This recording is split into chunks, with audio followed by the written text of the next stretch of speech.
Mas Dimas, kita mulai ya. Baik Pak, kita mulai aja Pak. Ya, Nggak apa-apa. Siap. Assalamualaikum warahmatullahi wabarakatuh. Selamat Waalaikumsalam siang Bapak warahmatullahi. Ibu yang mengikuti kebijakan wisatanya, baik itu di YouTube atau di Zoom. Hari ini kita akan membahas kebijakan tentang pelayanan publik yang akan jadi narasumber adalah Muhammad Dimas Mahardika. Untuk tidak lama-lama kita langsung aja kepada Mas Dimas Mahardika, waktu dan buat kita sempatkan. Silakan, Mas Dimas. Baik, terima kasih Pak Syahrul atas kesempatannya.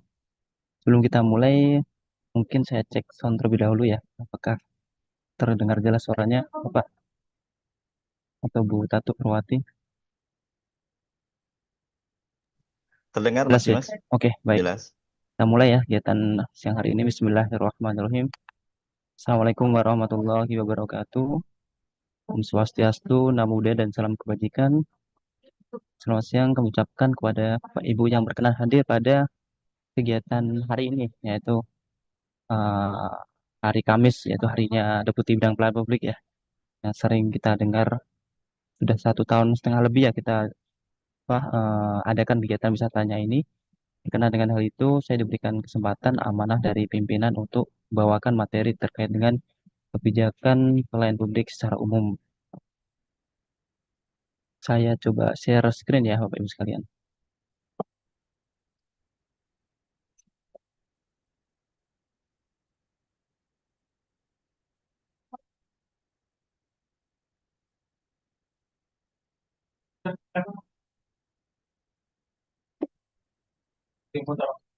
Apakah terlihat Pak Syarul untuk tampilan paparannya? Terlihat, terlihat Mas Dimas. Baik, terima kasih. Izin perkenalkan diri, saya Muhammad Dimas Mardika, salah satu staf dari Sekretariat Deputi Bidang Pelayanan Publik yang akan membawakan materi terkait dengan kebijakan pelayanan publik secara umum, yang mana kita kesempatannya yaitu memberikan materi atau sharing ya terkait dengan kebijakan umum ini, dan nanti di akhir sesi akan saya buka sesi tanya jawab bila mana ada pertanyaan dari Bapak Ibu sekalian. Langsung saja, apa yang disampaikan oleh Bapak Presiden Jokowi terkait pada saat launching core value dan employer branding ASN pada 27 Juli 2021 ya, bahwasanya setiap ASN harus mempunyai orientasi yang sama, yaitu memberikan pelayanan terbaik untuk masyarakat, juga melayani serta mampu wajib tertanam kuat dalam diri setiap ASN. Bukan zamannya lagi ASN bergaya seperti pejabat zaman kolonial ya, justru minta dilayani. Saat ini dunia menjadi serba hybrid ya, serba kolaboratif. Tidak boleh lagi ada ego, baik ego sektor, ego daerah, dan ego ilmu.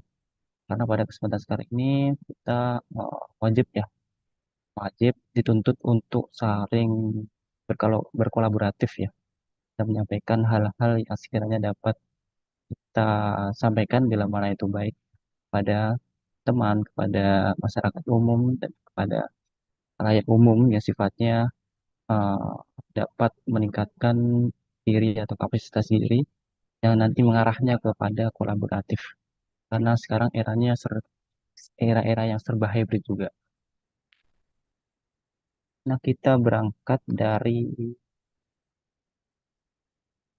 roadmap pelayanan publik yang mana dimulai dari 2024 sampai 2009. Bahwasanya pada periode ini telah keluar ya Undang-Undang Nomor 25 Tahun 2009 tentang pelayanan publik, yang mana menjadi cikal bakal kita atau fondasi atau prinsip pedoman Deputi Bidang Publik dalam menjalankan pelayanan publik ke arah yang lebih baik lagi.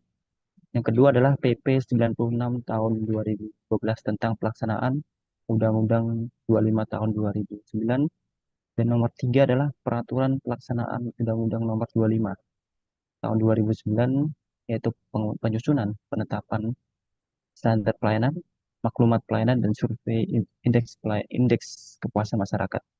Dan pada periode ini kita membuat ya fondasi untuk penguatan kebijakan pelayanan publik. Periode yang kedua adalah 2010 sampai 2015. Ada beberapa poin penting yang ada di periode ini, yaitu yang pertama, kita harapannya yang pertama mendorong kepatuhan terhadap Undang-Undang Nomor 25 Tahun 2009, baik di level kementerian, lembaga, dan pemerintah daerah. Lalu kita melakukan sosialisasi tentang pelayanan publik. Dan yang ketiga adalah kita melakukan pembinaan, monef, dan pengawasan balik, baik di level kementerian pusat, lembaga, maupun pemerintah daerah. Dan periode ini kita mengoptimalisasi implementasi kebijakan pelayanan publik secara berkelanjutan ya, step by step supaya dapat diimplementasi dengan baik. Dan yang ketiga adalah periode 2015 sampai 2019, yaitu kita meningkatkan kualitas pelayanan publik dalam arti penting, yaitu yang pertama integrasi pelayanan publik, yang kedua percepatan pelayanan publik, yang ketiga melaksanakan partisipasi masyarakat ya, dan yang keempat adalah e-services. Dalam periode ini kita dituntut untuk menyelenggarakan akselerasi penyelenggaraan pelayanan publik. Dan untuk periode sekarang yaitu 2020 sampai 2025, tantangannya yaitu sangat-sangat luar biasa Bapak Ibu sekalian, karena kita mencoba untuk mentransformasi ya pelayanan publik secara digital, dan hal ini menjadi prioritas utama khususnya pada di bidang pelayanan publik. Yang pertama adalah kebijakan pelayanan publik yang berkualitas, dan yang kedua adalah pelayanan publik berbasis elektronik, yang ketiga adalah inovasi pelayanan publik yang berkelanjutan, dan yang keempat adalah layanan publik yang dapat diintegrasikan.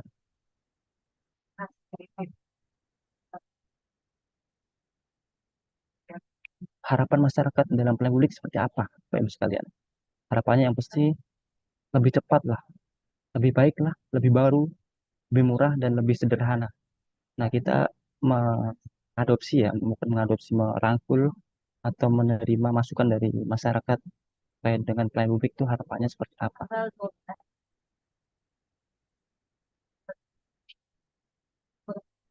Nah, ini sebagai fondasi ataupun regulasi yang sudah ada dan juga menjadi pedoman kita dalam pelaksanaan pelayanan publik secara berkelanjutan, bahwa induk dari aturan pelayanan publik ya Undang-Undang Nomor 25 Tahun 2009, lalu ada PP 96 Tahun 2012 yang sudah saya jelaskan tadi, yaitu pelaksanaan Undang-Undang Nomor 25 Tahun 2009, bahwasanya telah keluar beberapa aturan ya, aturan turunannya terkait makluman pelayanan, terkait dengan pedoman standar pelayanan, lalu ada partisipasi masyarakat, lalu ada pengaduan masyarakat, lalu ada sistem informasi pelayanan publik, inovasi pelayanan publik, layanan inklusif juga ada, dan pelayanan terpadu. Dan semua ini tercakup atau saling berkaitan satu sama lain, dan kita telah mengeluarkan produk dalam penilaian kinerja pelayanan publik dalam bentuk Permenpan nomor 4 tahun 2023 tentang perubahan Permenpan nomor 29 tahun 2022 tentang PKP 3, yaitu pelaksanaan evaluasi secara berkelanjutan ya. Ya, mungkin baik dari tingkat kementerian, lembaga, ataupun pemerintah daerah.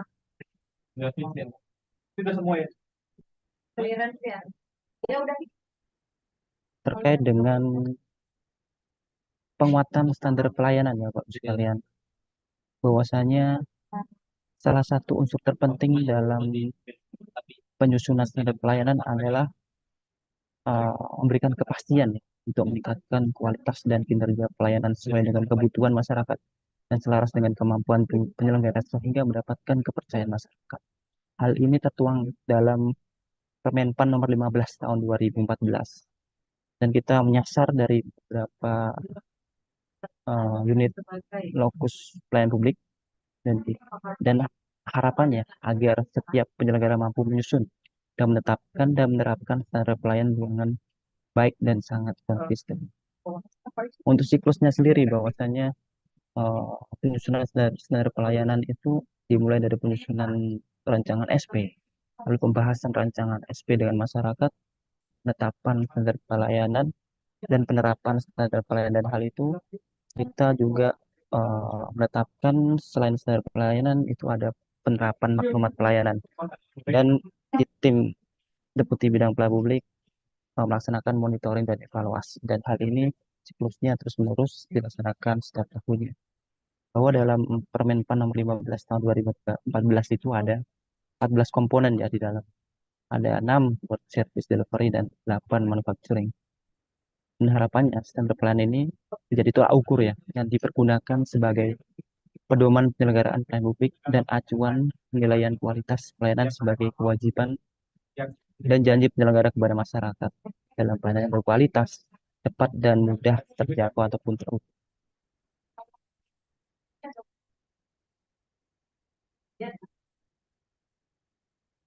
Terkait dengan maklumat pelayanan, Bapak Ibu sekalian, bahwasanya berdasarkan Permenpan nomor 15 tahun 2014, maklumat pelayanan merupakan pernyataan kesanggupan dan kewajiban penyelenggara untuk melaksanakan pelayanan sesuai dengan standar pelayanan.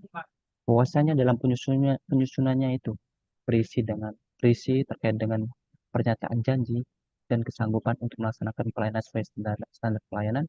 Yang kedua, pernyataan memberikan pelayanan sesuai dengan kewajiban. Yang ketiga adalah pernyataan kesediaan menerima sanksi dan atau memberikan kompensasi bila pelayanan tidak sesuai standar pelayanan. Dan kewajiban lainnya yaitu unit penyelenggara pelayanan publik itu wajib mempublikasikan maklumat pelayanan itu baik di tempat layanan maupun di media sosial atau di tempat-tempat yang mudah diakses oleh masyarakat. Hal ini supaya masyarakat itu tahu ternyata ada maklumat pelayanan sehingga menjadi apa ya, batasan kita untuk secara maksimal memberikan pelayanan kepada masyarakat. Lalu terkait dengan partisipasi masyarakat dalam kebijakan pelayanan publik, yaitu berdasarkan Permenpan nomor 16 tahun 2017, bahwa amanat ini telah ada pada pasal 39 ayat 1, itu peran serta masyarakat dalam penyelenggaraan pelayanan publik dimulai sejak penyusunan standar pelayanan sampai dengan evaluasi dan pemberian penghargaan. Bahwa dalam partisipasi masyarakat ini ada 3 tahapan. Pertama adalah pelaksanaan, yaitu pelaksanaan ini sendiri, yaitu kita melakukan penganggaran ya, anggaran yang kita sediakan untuk melaksanakan partisipasi masyarakat ini atau forum konsultasi publik ini dengan memilih tema-tema yang sekiranya bisa dibahas ya, termasuk yang apa yang menjadi topik utama ataupun yang menjadi tujuan kita terkait public hearing, hasil SKM, rekap pengaduan, penyusunan dan atau review SP. Itu apa kembalikan kepada Bapak Ibu sekalian bila mana pilihan topik itu. Yang kedua adalah pelaksanaan. Pelaksanaan itu seperti apa? Yaitu diskusi dan dialog dua arah itu.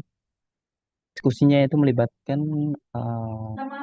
akademisi, masyarakat, lalu ada penyelenggara pelayanan, lalu ada media massa yang terlibat dalam diskusi itu, dan nanti dari masing-masing perwakilan itu memberikan saran dan masukan, lalu di akhir itu ada penyusunan berita acara dari hasil kesepakatan itu. Dan dokumentasi yang penting adalah foto, undangan, dan daftar hadir. Lalu yang ketiga adalah pelaporan dan tindak lanjutnya. Seperti apa? Yaitu menyusun laporan pelaksanaan forum konsultasi publik ini. Tindak lanjutnya yaitu melakukan tindak lanjut dan mengirimkan laporan hasil tindak lanjut. Aspirasi masyarakat sangat-sangat dibutuhkan dalam pembangunan atau peningkatan pelayanan publik secara berkelanjutan karena masyarakat menginginkan pelayanan publik yang berkualitas dan bagian dari pembangunan yang berkelanjutan.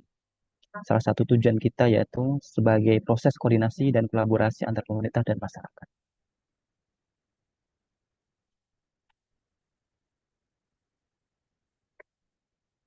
Terkait dengan pengukuran survei kepuasan masyarakat ya, tujuannya untuk mengukur kepuasan masyarakat sebagai pengguna layanan dalam rangka meningkatkan kualitas penyelenggara pelayanan publik.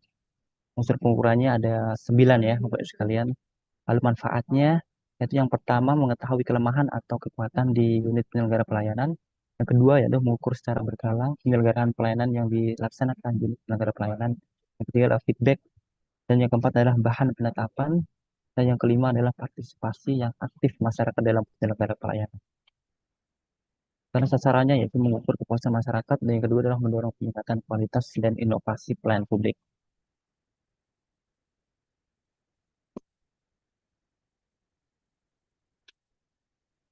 Terkait dengan pemantauan dan evaluasi kinerja penyelenggara pelayanan publik ini, bahwa dalam pasal 7 ayat 3 huruf C Undang-Undang Nomor 25 Tahun 2009 bahwasanya Menteri yang bertanggung jawab di bidang pendayagunaan aparatur negara bertugas merumuskan kebijakan nasional tentang pelayanan publik serta melakukan pemantauan dan evaluasi kinerja penyelenggaraan pelayanan publik. Dan hal ini kita mengacu pada Undang-Undang 25 yang sekiranya dapat menjadi pedoman kita untuk melihat kepatuhan terhadap undang-undang pelayanan, dan yang kedua adalah mencari unit pelayanan publik yang dapat menjadi contoh bagi unit lain. Yang ketiga adalah untuk mendorong ya pertumbuhan ekonomi dan memberi dampak bagi kesejahteraan masyarakat.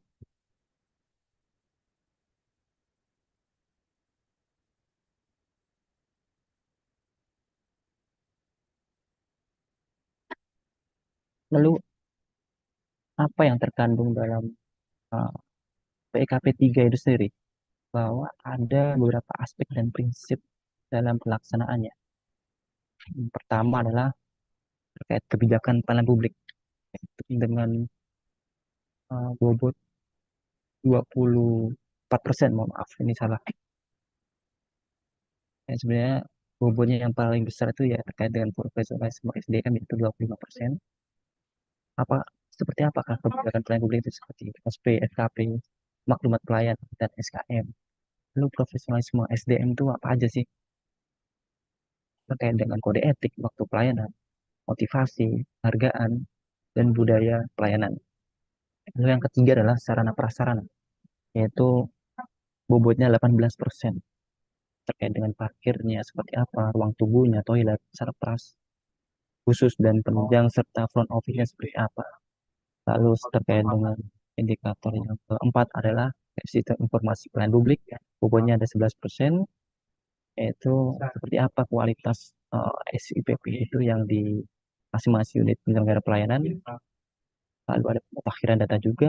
Lalu nomor 5 adalah konsultasi pengaduan, bobotnya 10%, yaitu sarana prasarana, ada media akuntabilitas, dan tidak lanjutnya seperti apa. Lalu yang terakhir adalah inovasi, yaitu bobotnya 12%. Jadi bagaimana unit penyelenggara pelayanan itu uh, disupport terkait dengan anggaran, SDM-nya juga, dan komitmen dari para pimpinan untuk mendukung terciptanya inovasi. Lalu hal ini memiliki beberapa prinsip, ya.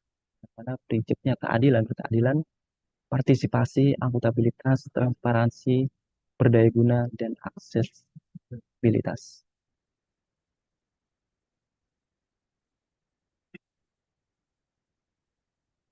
Lalu kategori ya, kategori terkait dengan PKP 3 ini, bahwa yang paling rendah adalah nilainya yaitu cukup dan cukup C atau C min ya, yang mana unit pelayanan belum mengimplementasikan kebijakan pelayanan secara optimal.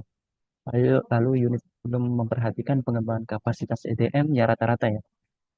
Kita ngambilnya rata-rata. Lalu yang ketiga adalah sarana prasarana yang belum memadai dan media SIPP, konsultasi dan pengaduan serta inovasi belum diterapkan sebagai kebutuhan. Lalu untuk nilai baik dan baik, unit pelayanan sudah menerapkan kebijakan pelayanan namun belum sesuai dengan peraturan perundang-undangan. Yang kedua adalah sudah memiliki sarana prasarana tetapi yang cukup, memiliki beberapa media sebagai informasi pelayanan publik serta media konsultasi dan pengaduan. Yang ketiga adalah sudah memiliki inovasi tetapi belum diterapkan secara optimal. Lalu ada nilai amin atau sangat baik ya. Unit pelayanan sudah menerapkan seluruh aspek dalam penyelenggaraan pelayanan publik yang baik sesuai dengan peraturan perundang-undangan, tapi masih ada kekurangan di beberapa indikator ya. Lalu yang terakhir adalah nilai yang paling optimal yaitu pelayanan prima. Unit pelayanan sudah menerapkan seluruh aspek dalam penyelenggaraan pelayanan yang baik sesuai dengan peraturan perundang-undangan dan terus melakukan terobosan yang menunjang pelayanan publik.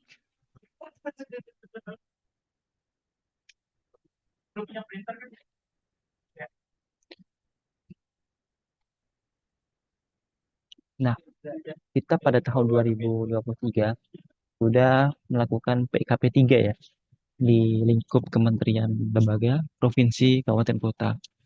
Bahwasanya IPP nasional kita 3,93. Itu dilihat dari eh, 6 aspek tadi yang sudah saya jelaskan dan juga PKP 3 adalah upaya pengukuran yang sistematis pada unit kerja dalam jangka waktu tertentu guna memperoleh nilai indeks pelayanan publik. Ada dua aturan ya, Peraturan Menteri Pan RB nomor 4 tahun 2023, lalu ada Pedoman Menteri nomor 5 tahun 2024 tentang mekanisme dan instrumen PKP 3 yang dilaksanakan. Karena memang hasil dari IPP ini akan dijadikan salah satu ya komponen dalam pengukuran reformasi birokrasi.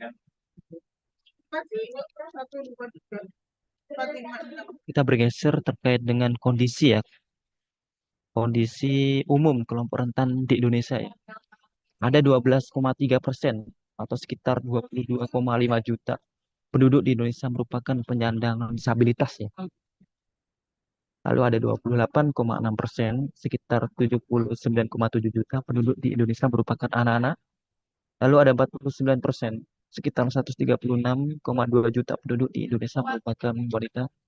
Lalu 10,5%, sekitar 29 juta penduduk di Indonesia merupakan lansia.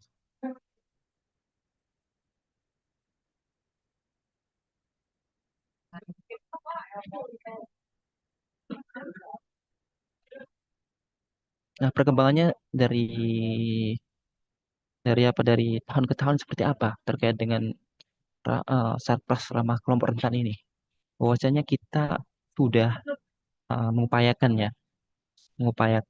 untuk terus berkoordinasi dengan Kementerian P3A ya untuk melakukan konsolidasi di internal dan keluarlah Permenpan nomor 4 tahun 2023 dengan terdapat satu indikator pertanyaan yaitu tersedia sarpras bagi pengguna layanan kelompok rentan.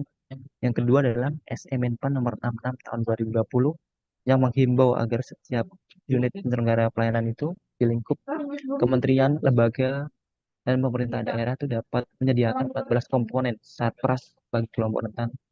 Dan yang ketiga adalah Pedoman Menteri Pan RB nomor 7 tahun 2022 sebagai acuan dalam pelaksanaan pemantauan dan evaluasi Satgas ramah kelompok rentan. Dan pada tahun 2022 dan 2023 ini kita telah melaksanakan evaluasi yang khusus lokus yang bersedia untuk dilaksanakan evaluasi ya terkait dengan Satgas ramah kelompok rentan ini. Dan tiga aspek untuk penilaian. Aspek pemenuhan ada bobotnya 40%, aspek yang kedua yaitu aspek kualitas bobotnya 50%, dan aspek yang ketiga adalah aspek pendukung yang bobotnya 10%. Dan kita pada tahun 2024 ini mengupayakan ya untuk menerbitkan peraturan Menteri Pan RB tentang penyelenggaraan pelayanan publik ramah kelompok rentan. Dan apa saja ya surat edaran Menteri Pan RB nomor 6 tahun 2020 tentang penyediaan sarpras bagi kelompok rentan ada. Pertama adalah ada halaman dan guiding blocks. Yang kedua adalah ada area parkir khusus. Dan yang ketiga adalah ada jalur landai dan pegangan rambat. Dan yang keempat adalah ada lift khusus. Dan yang kelima adalah pintu yang mudah diakses. Dan yang keenam adalah ada selasar yang mudah diakses. Dan yang ketujuh adalah kursi tunggu prioritas ya. Yang kedelapan adalah ruang tunggu prioritas, dan yang kesembilan adalah toilet khusus. Sepuluh adalah ada toilet khusus, 11 ada area bermain anak, yang ke-12 ada ruang laktasi, dan yang ke-13 adalah huruf braille ya yang digunakan teman-teman yang tunanetra ya bisa menggunakan huruf braille. Lalu ada yang ke-14 ada alat bantu tunarungu atau pendamping yang mendampingi teman-teman yang membutuhkan.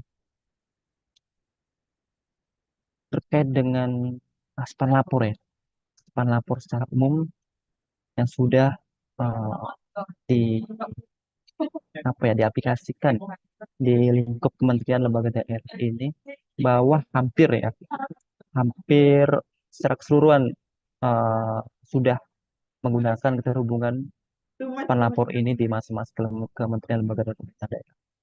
Kecuali lembaga ya masih 72% yang menggunakan yang masih menggunakan span lapor. Dan definisinya apa sih span lapor itu?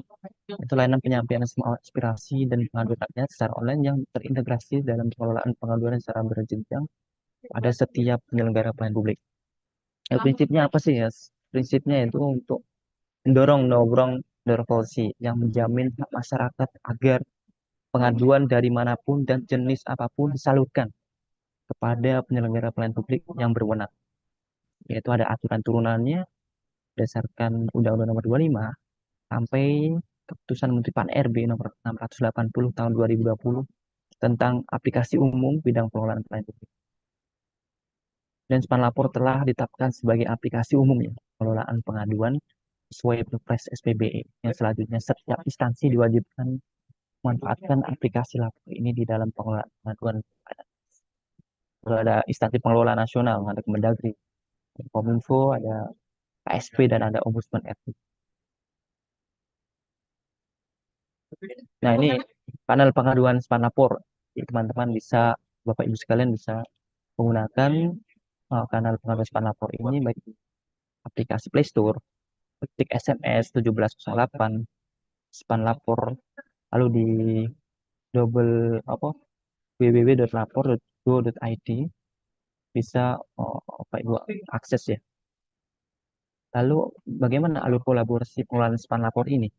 Yang pertama adalah pelapor menerima pelayanan yang tidak memuaskan misalnya kan di salah satu UPP. Lalu pelapor bisa melaporkan pengaduan laporannya di Span Lapor, baik melakukan Play Store, aplikasi Span Lapor, atau bisa mengirim dalam bentuk SMS yang di 1708. Lalu laporan diterima oleh admin pusat dan kirim ke admin instansi paling lambat 3 hari kerja ya. Lalu admin instansi menerima laporan dan melakukan verifikasi paling lambat 3 hari ya, 3 hari kerja. Pejabat penghubung menerima laporan dan memberikan respon awal ya. Lalu pejabat penghubung berkoordinasi dengan unit terkait dan memberikan tindak lanjut. Lalu pelapor menerima tindak lanjut yang diberikan. Bagaimana sih ekosistem pelayanan publik pada era sekarang ya? Karena kita mengarah ke era yang lebih digital sesuai dengan roadmap yang keempat ya, roadmap 2020 sampai 2025 ini, bahwa kita mendorong supaya unit penyelenggara pelayanan publik itu mengarah ke digitalisasi ya. Bahwa ada empat pelayanan publik. Yang pertama direct service, yaitu pelayanan langsung, yaitu interaktif antara pelaksana dan penerima pelayanan. Yang kedua adalah electronic service atau MPP digital, pelayanan interaktif menggunakan teknologi informasi. Lalu ada self service atau pelayanan mandiri, pelayanan yang dilakukan sendiri. Lalu ada mobile service, pelayanan langsung yang bergerak menggunakan sarana prasarana transportasi. Nah, hal ini eh, kita mendorong ya supaya Bapak Ibu sekalian masyarakat itu opsional untuk memilih pelayanan itu. Jadi bisa aplikasi atau datang langsung ke tempat UPP. Kalau ada pelayanan yang dilakukan mandiri, lalu yang jemput bola ya sifatnya eh, pelayanan langsung pada masyarakat atau mobile service. Lalu kita bergeser terkait dengan mall pelayanan publik ya. Berdasarkan peraturan Presiden yang nomor 89 tahun 2021, MPP adalah pengintegrasian pelayanan publik yang diberikan oleh kementerian, lembaga, pemerintah daerah, BUMN atau daerah, serta swasta ya secara terpadu dari satu tempat sebagai upaya untuk meningkatkan kecepatan, kemudahan, gangguan, kenyamanan, dan keamanan. Bahwa tujuan MPP dibentuk yaitu mengintegrasikan pelayanan untuk meningkatkan kecepatan, kemudahan, jangkauan, kenyamanan, dan keamanan baik, dan meningkatkan daya saing dan memberikan kemudahan berusaha. Hal ini uh, adalah salah satu program yang sudah dilaksanakan dari tahun 2017 ya. 2017 yang mana Deputi Bidang Pelayanan Publik pada tahun 2017 itu eh, melaksanakan kunjungan di Azerbaijan dan Georgia, dan di sana ada mall pelayanan publik di sana. Dan diadopsilah MPP dua negara itu, lalu dilaksanakan diimplementasikan di Indonesia. Lalu ada tiga MPP yang pada saat itu terbentuk: Banyuwangi, Kabupaten Banyuwangi, Surabaya, dan Sidoarjo. Lalu eh, terus berkembang ya dari tahun ke tahun, banyak MPP yang terbentuk dan terbangun berkat dari dorongan dari pimpinan, stakeholder yang terlibat, dan juga dari masyarakat juga. Lalu penyelenggaraan MPP ini sifatnya itu sangat-sangat komprehensif ya, dan sangat masif untuk pergerakannya. Pada tahun 2024 ini bahwa telah terbentuk ya 175 MPP dari 508 kabupaten kota di Indonesia. Ya kurang lebih prestasinya 34%. Tapi jumlah MPP berdasarkan tipologinya ada 113, dan kepulauannya ada 11, dan kota ada 51. Dari jumlah MPP yang diresmikan dari tahun 2017 sampai 2023, ini sangat signifikan ya. Dari tahun 2001 sampai 2022 itu kurang lebih ada 36 ya yang terbentuk. Lalu tahun 2022 sampai 2023 ini ada kurang lebih 19 yang terbentuk ya. Dan hal ini eh, dapat menjadi dorongan ya untuk kabupaten kota untuk MPP. Nah, ini salah satu kunci ya penyelenggaraan MPP, yaitu yang pertama yang paling penting yaitu komitmen dari para pimpinan ya, yaitu dalam membangun MPP sangat dibutuhkan komitmen ya. Dalam mana komitmen itu ada, niat itu ada, insya Allah akan dipermudah lah kepala daerah. Lalu selain itu ada komitmen setiap elemen terlibat, khususnya di institusi, PD, unit yang terlibat di daerah, juga diperlakukan dalam proses penyelenggaraan MPP. Lalu ada integrasi ya. Pentingnya integrasi dari layanan yang ada di dalam MPP diantaranya adalah integrasi antar UPD di lingkup Pemda, baik kabupaten kota, Pemda dengan instansi pusat ataupun instansi vertikal ya, Pemda dengan BUMD dan lain sebagainya. Dan hal ini dimulai dari sistem antrian hingga sharing data persyaratan dan diberikan layanan. Lalu ada kerjasama ya. Kerjasama kolaborasi antar instansi baik di kementerian, lembaga maupun organisasi perangkat daerah dalam proses penyelenggaraan MPP dapat dilakukan dalam hal kerjasama pengadaan gedung atau kerjasama penyelenggaraan dan pengembang MPP. Lalu ada kinerja dan kualitas pelayanan. Yang kinerja di sini menekankan pada kecepatan pelayanan sesuai dengan standar dan maklumat, hingga profesionalisme dan hospitality dari petugas sebagai wujud kualitas pelayanan prima yang diberikan pelayan publik. Nah, terkait dengan arahan dari Wakil Presiden ya, saat itu hal ini disampaikan ya pada acara soft launching RB tematik dan peresmian 26 MPP di Istana Wapres pada hari Senin tanggal 5 Desember 2020 terkait dengan peningkatan tas pelayanan pelayanan publik. Yang pertama yang kita ajas adalah Kementerian Pan-RB segera rumuskan dan laksanakan terobosan MPP yang dinamis melalui platform digital. Lalu Menteri Pan-RB dan Menteri Dalam Negeri bersama Sekretaris Eksekutif KPRBN agar menyelesaikan desain MPP digital sehingga dapat diadopsi di berbagai daerah. Hal ini uh, sebagai dorongan ya dari Deputi Bidang Pelayanan Publik untuk membuat formula sehingga terciptanya MPP digital. Nah, setelah dilaksanakan apa mendapatkan arahan dari Bapak Wapres itu sendiri bahwa Bapak Menteri Pan RB membuat desain dan juga arahan untuk membentuk MPP digital secara mudah diterapkan di pemerintah daerah maupun eh, kabupaten kota ya. Bisa di, bisa digunakan oleh masyarakat dan apa ya namanya, udah di- udah diadopsi lah gitu. Apa MPP digital yang ada di dalamnya terkait dengan pengajuan permohonan, kedua ada tracking layanan, ada riwayat layanan, pengaduan layanan, ada profil pengguna, ada notifikasi, dan ada helpdesk. Nah, ini salah satu ya kunci bagaimana MPP digital yang mengintegrasikan dalam satu aplikasi.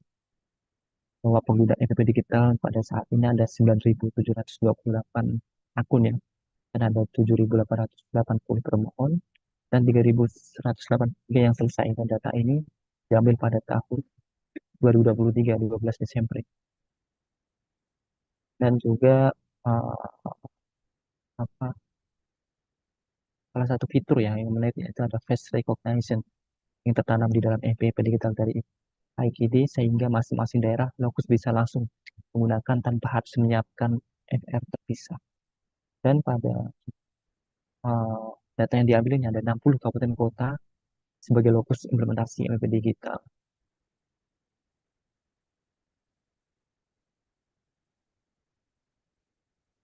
Apa sih manfaat dari MPP digital untuk penyelenggara publik ini? Pertama adalah masyarakat. Nah, hanya cukup menginstal satu aplikasi saja untuk akses layanan pemerintah daerah. Yang kedua adalah meminimalisir proses upload data ke dokumen persyaratan dengan mudah. Dan bagi pakai data bagi pemerintah pusat, bagi pemerintah daerah, apa sih ya? Artinya yang pertama adalah menghemat anggaran pengembangan dan pemeliharaan aplikasi karena memanfaatkan aplikasi yang berbagi pakai. Yang kedua adalah meminimalisir pemrosesan manual dokumen persyaratan layanan dengan adanya integrasi data. Dan yang ketiga adalah pemerintah pusat yang menjadi masukan SPB nasional dalam pengembangan mekanisme integrasi data, baik kependudukan dan tenaga kesehatan secara nasional melalui portal nasional pelayanan publik. Ini adalah adalah manfaat ya benefit adanya MPP digital ini.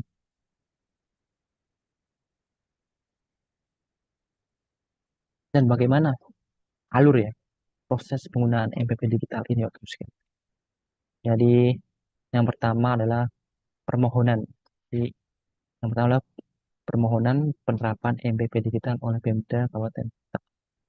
Ada bintangnya di atas bahwa keterangannya seluruh pemerintah daerah dapat mengajukan penerapan MPP digital dengan surat permohonan kepala daerah. Lalu yang kedua adalah asesmen, yaitu penilaian kelayakan oleh Kementerian Pan-RB. Yang ketiga adalah penetapan kabupaten kota dapat menggunakan MPP digital dengan memperhatikan kesiapan sumber daya. Yang keempat adalah pemberian hak akses MPP digital. Dan yang kelima adalah evaluasi ya, evaluasi dan penggunaan MPP digital dengan beberapa ketentuan. Ada ketentuan ya, bahwa penjelasannya yaitu evaluasi akan dilakukan per bulan oleh tim Kementerian Pan-RB melalui dashboard MPP digital. Jadi tim Kementerian Pan-RB akan melaksanakan evaluasi ya atas proses atas terbentuknya MP digital atau hak akses yang diberikan ya. Karena kita tidak melepas begitu saja, tapi kita memantaunya dengan baik. Lanjut terkait dengan pembinaan inovasi pelayanan publik ya, bahwa inovasi pelayanan publik selanjutnya disebut inovasi adalah terobosan ya, jenis pelayanan berupa gagasan, ide kreatif, orisinal dan atau adaptasi atau modifikasi yang memberikan manfaat langsung atau tidak langsung bagi masyarakat. Bahwa pembinaan terhadap inovasi pelayanan publik ini ada tiga ya, terkait dengan penciptaan. Apa sih penciptaan? Gerakan One Agency One Innovation, yaitu satu instansi satu inovasi melalui penyelenggaraan kompetisi inovasi pelayanan publik ini. Tapi pada tahun ini memang kita tidak melaksanakan KIPP ya, ditiadakan karena kita fokus ya untuk melakukan pembinaan dengan inovasi yang ada yang sudah terbentuk dalam melakukan inovasi, melakukan monitoring ya, monitoring terkait dengan inovasi yang sudah ada supaya kita melihat dan membantu ataupun mendampingi ya inovasi itu supaya tetap konsisten ada dan bisa bisa berguna bagi masyarakat. Lalu yang kedua adalah pengembangan ya. Inovasi dapat disebarluaskan melalui replikasi inovasi pelayanan publik, melalui forum replikasi, scaling up, dan jaringan inovasi pelayanan publik. Dan yang ketiga adalah pelembagaannya. Inovasi pelayanan publik menjadi program dan dianggarkan bagian dari tupoksi memiliki dasar hukum dan budaya organisasi. Nah, terkait dengan penciptaan inovasi pelayanan publik ya. Dan hal ini merupakan upaya untuk menjaring dan menumbuhkan pengetahuan serta mengimplementasikan gagasan inovasi. Ada lima, lima poin penting terkait dengan penciptaan inovasi pelayanan publik ini. Yang pertama adalah pelibatan pegawai dalam memunculkan ide inovasi. Nah, pelibatan pegawai ini pasti di masing-masing UPP itu banyak pegawai yang masih milenial, Gen Z, milenial. Nah, itu pasti banyak ide yang baru. Harapannya UPP dapat menjaring ya ide inovasi itu dapat di apa ya dibuat project project dan nantinya bisa dikemas secara baik untuk dibuatlah inovasi pelayanan publik di masing-masing UPP itu. Lalu yang kedua adalah penyelenggaraan forum konsultasi publik. Nah, penyelenggaraan forum konsultasi publik ini salah satu media penting ya, media penting dalam uh, melihat sudut pandang yang berbeda terkait dengan topik, misalnya topik terkait inovasi, terkait dengan SP, yang melibatkan dari media massa, akademisi, penyelenggara pelayanan publik, UPP, lalu ada uh, ormas ya, organisasi masyarakat yang sehingga dapat memunculkan ide-ide yang segar atau ide-ide yang baru. Ketiga adalah penyelenggaraan kompetisi inovasi secara instansional dan regional. Nah, di mana kalau bisa skopnya lebih kecil, uh, daerah itu semangat ya. Pada tingkat provinsi itu diadakan kompetisi inovasi pelayanan publik. Itu pasti mendorong atau menjaring dari berbagai uh, UPP atau unit pelanggaran pelayanan. Keempat adalah penyelenggara forum peningkatan kapasitas UPP. Lalu yang kelima adalah dan fasilitasi keikutsertaan inovasi dalam KIPP. Nah, hal ini menjadi tugas penting ya untuk memberikan fasilitas terhadap keikutsertaan PP dalam kegiatan KIPP itu sendiri. Lanjut, nah terkait dengan pelembagaan inovasi. Pelembagaan inovasi merupakan upaya penguatan inovasi secara berkelanjutan yang dilaksanakan paling sedikit melalui beberapa kegiatan ya. Pertama adalah kebijakan, yang lalu penyusunan kebijakan sebagai dasar hukum penyelenggaraan. Yang kedua adalah penguatan fungsi kelembagaan itu sendiri. Cara masukkan inovasi sebagai kinerja dan penyelenggara inovasi. Dan hal ini jadi hal yang penting ya untuk lembaga dengan cara masuk inovasi di sasaran kerja pegawai. Ini salah satu contohnya. Lalu yang ketiga adalah penguatan anggaran dengan cara memasukkan inovasi dalam perencanaan dan penganggaran. Kembali lagi pada kemampuan daerah atau kemampuan unit penyelenggara pelayanan yang dengan mana dengan me- jaring ide inovasi itu apakah dengan anggaran yang sedikit banget dengan anggaran yang banyak banget itu dilihat dari keefektifan atau efisiensi kan keefektifan dan efisiensi dalam pengelolaan anggaran itu sendiri karena belum tentu dengan anggaran yang besar tetapi menciptakan inovasi yang bagus, tapi bisa juga dengan anggaran yang tidak terlampau banyak yang dapat akan inovasi, ide-ide inovasi yang dapat berikan manfaat atau bermanfaatan bagi masyarakat sekitar. Lalu yang keempat adalah penguatan pembinaan SDM ya. Ini adalah kunci ya, penguatan SDM dengan cara memasukkan inovasi pada setiap capaian kinerja aparatur sipil negara dan atau pegawai badan usaha milik negara dan badan usaha milik daerah pada penetapan kinerjanya. Nah, hal ini salah satu cara penting ya, salah satu hal penting untuk uh, menguatkan ya sumber daya manusia atau pegawai yang ada di internal masing-masing UPP untuk saling berkompetisi dengan menciptakan inovasi yang baik atau cara-cara yang sekiranya dapat memberikan nilai plus untuk inovasi itu sendiri. Karena dengan pendorongan atau penguatan pembinaan SDM ini kan trigger ya, mendorong pegawai supaya lebih aktif dan lebih banyak inovasi yang muncul.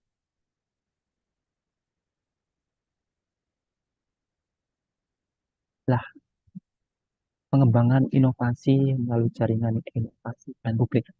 Tujuan CIPP yaitu memperkuat pembinaan inovasi pelayanan publik pada instansi pemerintah. Kenapa CIPP itu penting? Yang pertama adalah sebagai sarana belajar dan transfer knowledge. Inovasi pelayanan publik karena masalah pelayanan publik yang terus berkembang. Lalu supaya pimpinan instansi atau ASN itu dan masyarakat mengetahui juga kemajuan pelayanan publik. Dan yang ketiga adalah agar masyarakat dapat berinteraksi dengan penyedia pelayanan publik dan memberikan feedback atas inovasi. Nah, ini kembali lagi ke topik FKP ya. Jadi eh, topik FKP ini salah satu media penting ya untuk melakukan interaksi dengan penyedia pelayanan dan memberikan feedback. Nah, jadi masyarakat tahu lah hal-hal yang dibutuhkan sekiranya bisa diadopsi atau apa diterima saran masukannya itu dari eh, beberapa pandangan. Lalu ada kegiatan hub DPP ya. Pertama adalah assessment model maturitas instansi pemerintah. Yang kedua adalah coaching klinik pembinaan inovasi, transfer of knowledge atau adopsi, replikasi inovasi. Kita sudah, nah ini kita coba lihat ya apa yang terbentuk. Nah, CIPP atau Jaringan Inovasi Pelayanan Publik ini merupakan simpul kerjasama antar lembaga yang mempunyai minat dalam pengembangan inovasi. Dan pada tahun 2006 sampai 2023 ini ada 22 hub CIPP yang terbentuk ya masing-masing provinsi daerah dan juga sorry kita sudah melihat ya perkembangan secara signifikan dari tahun ke tahun ada dimulai dari Sumatera Selatan tahun 2017 lalu ada Jawa Tengah lalu ada Gorontalo Kalimantan Selatan Sulawesi Selatan 2017 mana lalu pada tahun 2020 ada Bangka Belitung Sumatera Barat 2020 lalu ada Riau 2021 Kalimantan Barat 2021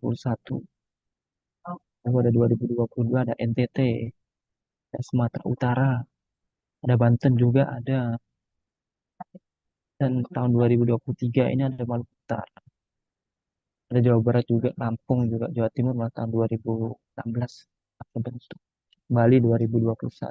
Nah, kita mendorong supaya HPJPP ini bisa apa ya bisa terbentuk di semua semua provinsi dan kementerian lembaga dan ada beberapa KL yang sudah um, terbentuk ya JPP itu sendiri Kementerian Agama, Kementerian BPN, Kementerian Hukum dan HAM, Kementerian Keuangan dan KKP Pertanian, Polri, Bepom, Mahkamah Agung, Kejaksaan Agung, dan Perdagangan. Harapannya dengan terbentuknya HPPP ini terciptalah inovasi-inovasi yang baru, dan inovasi yang baru itu belum tentu uh, apa namanya bisa memberikan uh, kebermanfaatan di lingkup internal ataupun masyarakat. Dari hal ini kita mendorong supaya um, terbentuknya HPJPPP ini dapat secara terus-menerus memberikan inovasi, memberikan cara pandang dengan tiga penguatan tadi itu, dan dapat direplikasi atau scaling. Nah, mungkin itu saja penyampaian dari saya, yang mana pada kesempatan sekarang ini kita bisa ya sharing-sharing ataupun ada pertanyaan yang masuk, saya persilahkan. Baik, saya Kasih. akhiri. Assalamualaikum warahmatullahi wabarakatuh. Waalaikumsalam warahmatullahi wabarakatuh. Terima kasih Mas Dimas atas paparannya yang komprehensif ini. Ini paparannya sangat-sangat menyeluruh tentang kebijakan pelayanan publik. Itu terkait tentang regulasi, tentang pelayanan publik, standar pelayanan, survei kepuasan, ada lagi tentang span lapor. Kalau Bapak Ibu YouTube maupun di Zoom, ini paparannya sudah di-share, nanti bisa langsung tanya melalui chat atau raise hand. Bagian di YouTube bisa langsung di chat atau bisa di raise hand. Silakan Bapak Ibu kalau mau bertanya kepada Mas Dimas. Izin bertanya, Pak Muhammad Dimas. Iya Pak Sigit, silakan Pak. Ya, perkenalkan saya dari PBJ Setda Kabupaten Tabanan. Nah, Baik. untuk kami kan sekarang di bagian PBJ Setda Kabupaten Tabanan itu sedang apa nih mengajukan untuk jabatan fungsional PBJ ahli pertama. Nah, mungkin melepas dari kebijakan Pan RB ini. Nah, kemarin saya sudah koordinasi dengan BKD di Kabupaten Tabanan, Pak. Nah, katanya untuk rekomendasi penetapan rekomendasi apa namanya dari Menpan itu belum turun untuk penetapan jabatan fungsional PBJ Seda Kabupaten Tabanan, Pak. Nah, saya mau nanya untuk kebijakan Pan RB yang ada di pusat itu untuk menetapkan surat rekomendasi penetapan jabatan fungsional ke kabupaten daerah itu berapa lama ya? Nah, mungkin itu aja dulu Pak Muhammad. Terima kasih. Coba saya jawab ya, Pak. Oke. Baik, terima kasih Pak atas Silakan Mas Dimas, pertanyaan. langsung dijawab Mas Dimas. Iya, Terima terkait kasih. dengan pengusulan ya, Iya, PBJ ahli pertama di lingkup Kabupaten Tabanan ya. iya betul.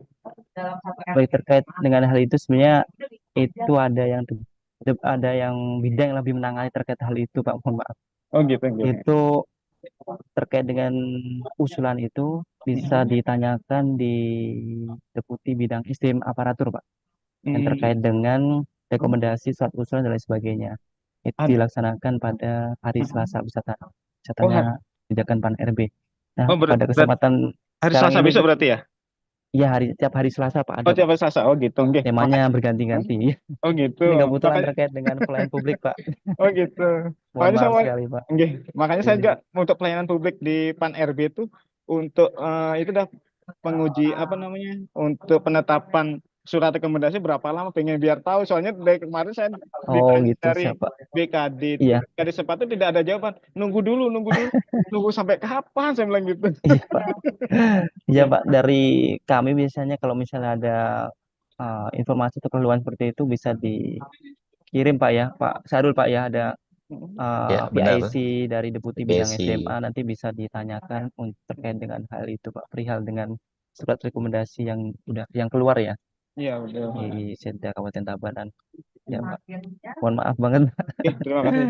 Iya Terima Atau Mas. kasih Mas ada Dimas. kontak person atau email yang bisa kami hubungi ya untuk ini ya, untuk di Penman Sebenarnya Menhan. ada Pak ya di website menpan.go.id ada itu.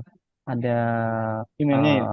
email, ada PIC, ada nomor HP-nya juga yang tersedia. Nanti bisa di searching Pak di Oh, yang Google Pak. setiap hari Selasa itu ya. Safari Selasa ya Pak. Oke, Bisa siap, siap, ditanyakan. siap. Makasih, Mas Ya Sengaja, Pak. Mas Sigit. Sama-sama Pak. Siap, siap. Terima kasih Mas Sigit, Mas Sigit, Iya. Mas Sigit, Mas Mas Mas Dimas, Sigit ya. makasih penjelasannya. Jadi Pak Oke Sigit Pak. untuk tentang SDM bisa dilihat di tentang bisa tanya di hari Selasa ya. Siap. Untuk hari ini Mas Dimas kita tentang Kebijakan kebijakan dulu. Publik. publik Ya. ya, Mas Dimas Siap, ya siap. pertanyaannya ya. Iya Bapak baik. Ibu silakan lanjut kalau bertanya kembali. Present.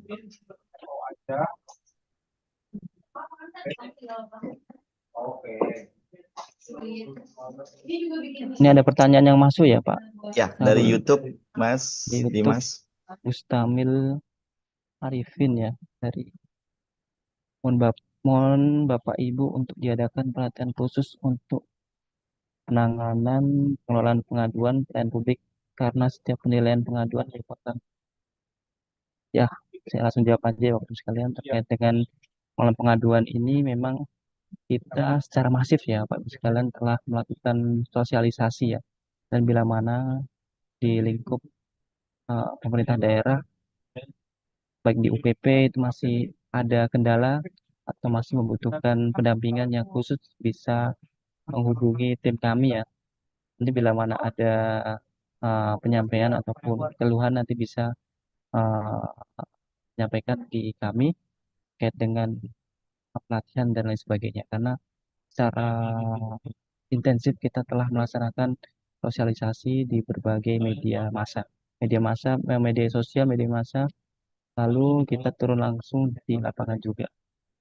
Bila mana ada hal yang sekiranya dapat dilakukan pelatihan, dapat bersurat di Deputi Bidang Pelatihan.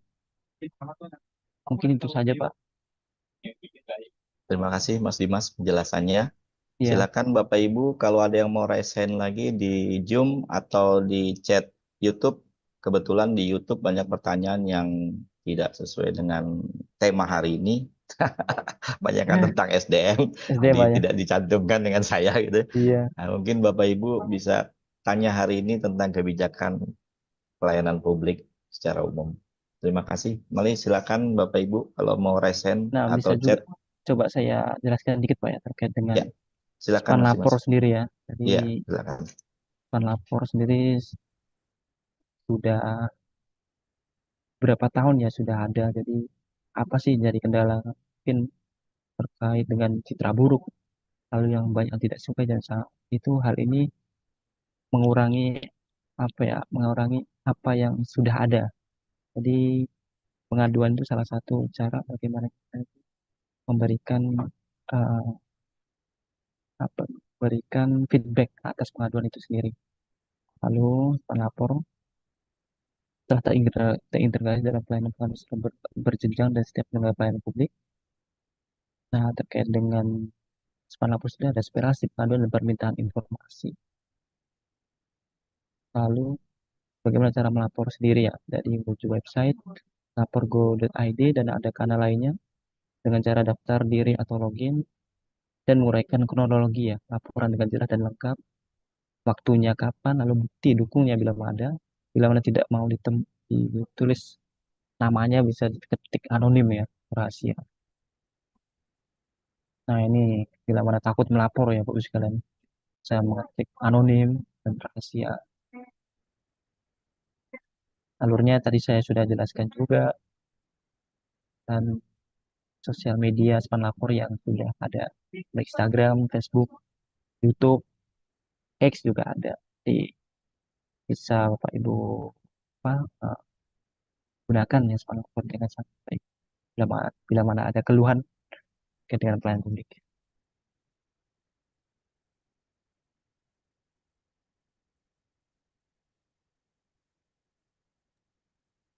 Terima kasih Mas Dimas penjelasannya. Silakan Bapak Ibu dibuka termin ketiga untuk pertanyaan untuk di Zoom atau di YouTube. Untuk di YouTube sekali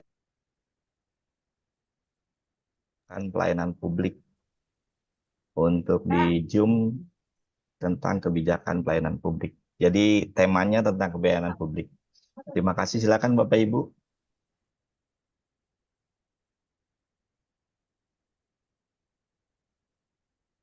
Udah pada paham berarti Pak?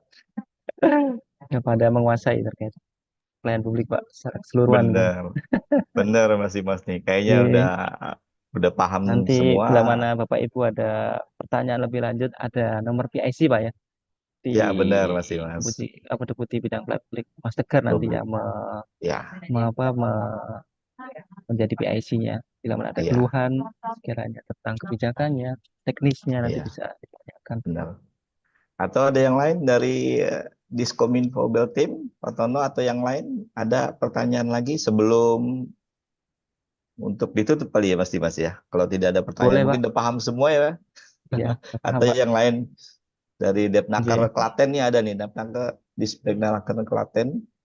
Kalau ada yang mau nanya, mumpung di sini ada Mas Dimas untuk menjelaskan tentang kebijakan pelayanan publik secara menyeluruh. Tadi bagus itu paparannya. Nanti bisa dikirim Pak ya untuk paparannya Pak. Sudah saya share Sudah, oke. di Oke. Siap. YouTube dengan di Zoom. Baik, terima kasih. Kita tunggu berapa menit ya, Mas? Kita lihat di Zoom atau di YouTube.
Kembali lagi, Bapak Ibu, di Zoom dan YouTube ada pertanyaan lagi?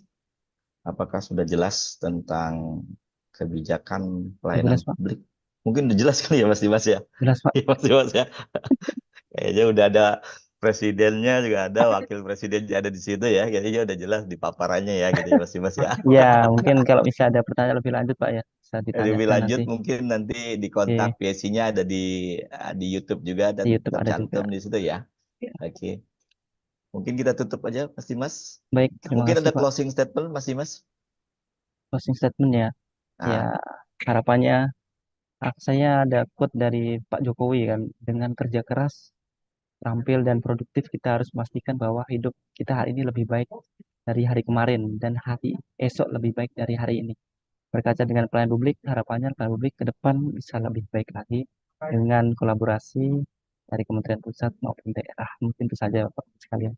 Closing Alhamdulillah. statement dari saya. Terima kasih Mas Dimas, Bapak Ibu yang mengikuti Zoom hari ini dan di YouTube. Saya mengucapkan terima kasih. Assalamualaikum warahmatullahi wabarakatuh. Waalaikumsalam warahmatullahi wabarakatuh. Izin live,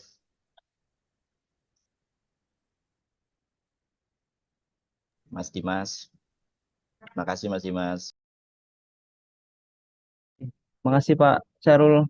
Makasih Bapak Ibu sekalian atas kehadirannya. Assalamualaikum warahmatullahi wabarakatuh.